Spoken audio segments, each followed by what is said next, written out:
Hello everyone and welcome back to my channel. I hope you're all enjoying the latest Disney Dreamlight Valley update.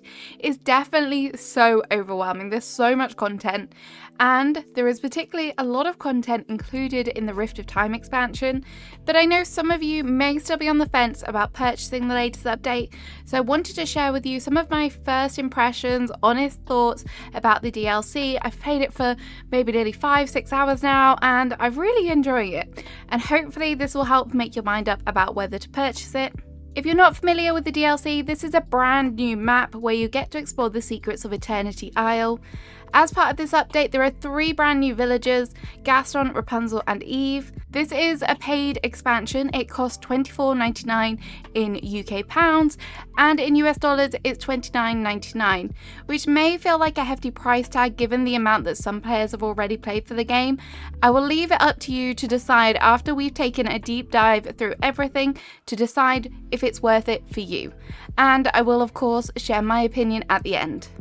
So first off, how do you get to Eternity Isle? Well, after purchasing the DLC and loading into your valley, Jafar will appear, or at least a hologram of him will appear, and you head up to the castle's specially designed port area, which allows you to travel into other areas, specifically, obviously, Unity Isle, and there is also room for other travel opportunities, so maybe there is more DLC on the way in the future. I hope so if it's as good as this one. And once you travel there, you are into the wonderful world of Eternity Isle. It's really beautiful. Do not worry, you don't have to enter the world through this method each time you attend there. It is actually easily available from your fast travel map, which I do appreciate as I have found myself flipping between the 2 maps quite frequently. So really it just feels like another extension of your valley. Like if they were to open another biome, the travel between them is very smooth. Another good thing is that you soon find your house on this map, and this house actually connects to your main house, making it easy to access your storage and other items. I'm very thankful for this. But overall, the first introduction to Eternity Isle is done pretty well, and I do appreciate the additions of the different cutscenes as it makes you feel more excited to explore the area. The dialogue with Jafar is well written and it's quite clear, so it explains everything that you need to do quite well, as there is a lot to learn. Once you have arrived and settled in, that is where the quests begin, and there are a lot of them. In fact, I did find them quite overwhelming, but I did find the best way to tackle them is to track one and focus on that at a particular time. You will find Goofy, Remy and Scrooge here, who are obviously familiar faces from the valley, and you'll have to help build up their abandoned shops and stalls and fast travel points. For me, this did feel a little bit reminiscent of the original valley, and I was a little bit sad that there wasn't an opportunity to have someone new run the shops or have a brand new restaurant. It would have been a fantastic opportunity for Tiana to run her own restaurant here, but it is what it is, and hopefully there's the possibility of this in the future.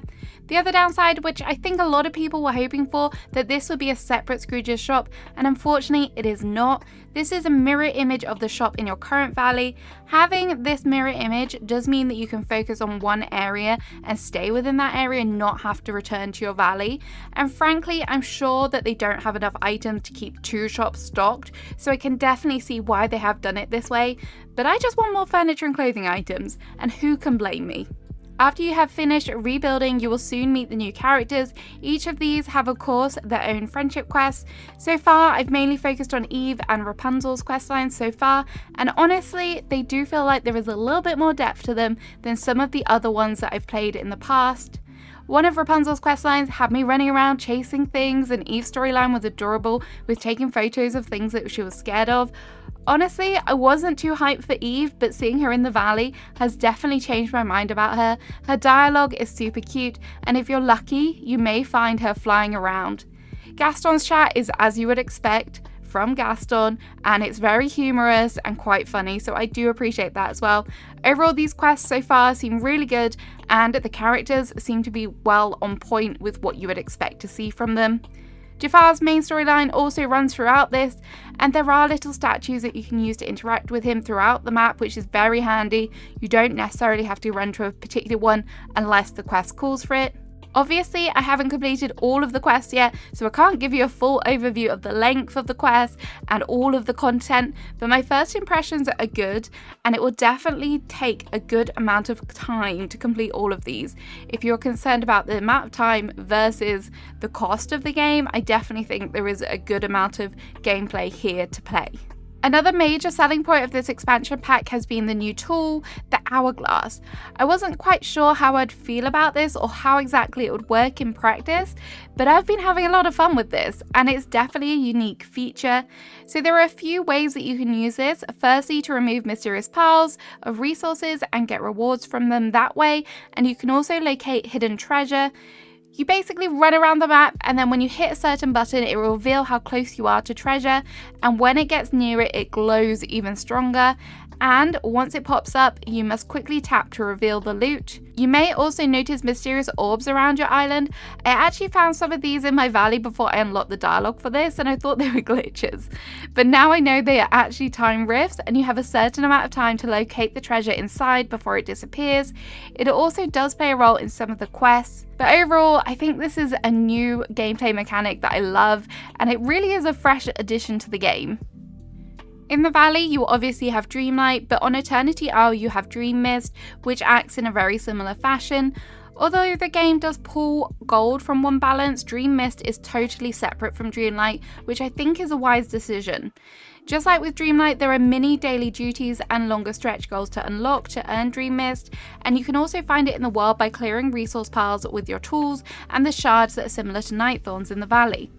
There are different areas within Eternity Isle which are only unlockable by using your Dream Mist, and also tool upgrades may also require Dream Mist too. For this reason, I do think it was a smart decision to have Dreamlight separate, because if you're like me and have lots of Dreamlight saved up, progression would be too quick in this world. It does also help it feel like a new game because you are starting afresh, and it gives you an incentive to collect all of the new items, which you'll definitely need later. I will say though that there is a lot of different areas that are locked behind Dream Mist, and it does feel like it is going to be a little bit of a grind to get these open because they do cost 6,000 Dream Mist a time. One thing about Disney Dreamlight Valley that has niggled at me a little bit has been the quality of the craftable furniture items, and in Eternity Isle they have seriously upped their game. There are a whole bunch of great DIY options, including some really cute trellis, some new flower garden displays, new paths, fences, and there are definitely some more unique items that you can craft, including a tree seat and stone jacuzzi. Some of the paths are my favourite, I'll be honest, but you can't please everyone. I do like the new stone pathing options though, they look great. As well as the basic crafting, there is also the addition of ancient machines. Now I haven't unlocked any of the ancient machines yet apart from the crafting table, but their use does seem very promising. Within the crafting table, so far I have seen some new furniture items which do require special parts, and they all have kind of a steampunk-esque vibe to them, which I feel like is very on brand with some of the areas in Eternity Isle, and I cannot wait to get the materials to craft them. When it comes to new meals, I'm honestly not sure what I was expecting, but I was definitely not expecting so many new recipes. These meals are honestly very interesting too, and I feel some of them may form part of quests, as some of them have very distinct theming, like the musical themed recipes. So I'm excited to get the required recipe items for these as well and get cooking. Of course, new DIY craftable recipes are able to be created because there is lots of new resources and forageables that they have gone to town with. There are lots of new fruits to find and grow, some more exotic than others, including dream mangoes and cosmic figs, which sound and look out of this world. There are new spices and herbs, and we now have meat, which is a very interesting addition.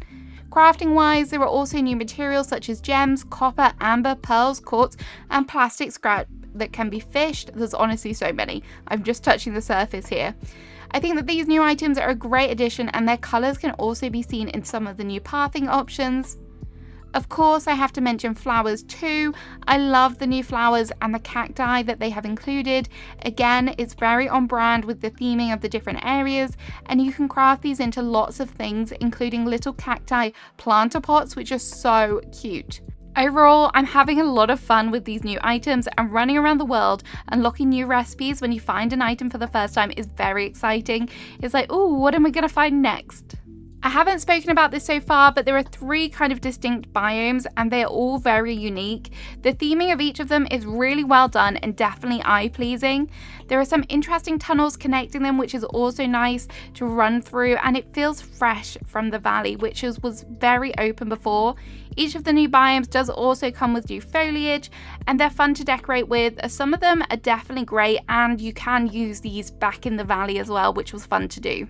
The isle is much more split across different levels and areas, and they're not so open and flat as in the valley, which is definitely more fun to explore. However, I do think it may be harder to decorate as some of these areas definitely have some tight spots, but overall I would say that they've done a fabulous job with the theming and decor here.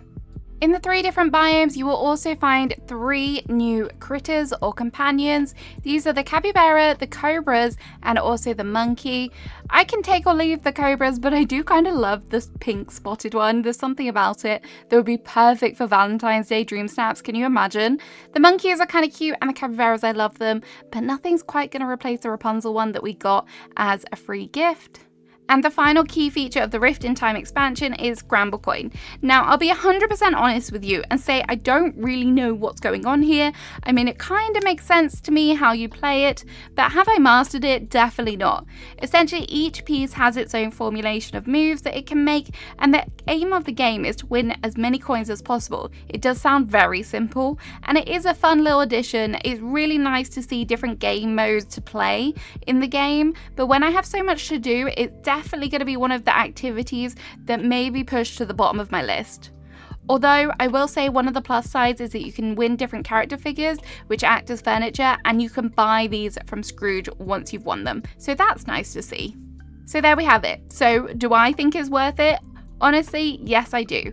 I've had a lot of fun playing so far. The expansion feels fresh and there appears to be plenty of content that will keep you playing for hours and hours. It also adds new gameplay with the Hourglass, addition of Ancient Machines, Scrabble Coin, and of course the new characters. But do I need to run out and purchase this right now? I would say not necessarily.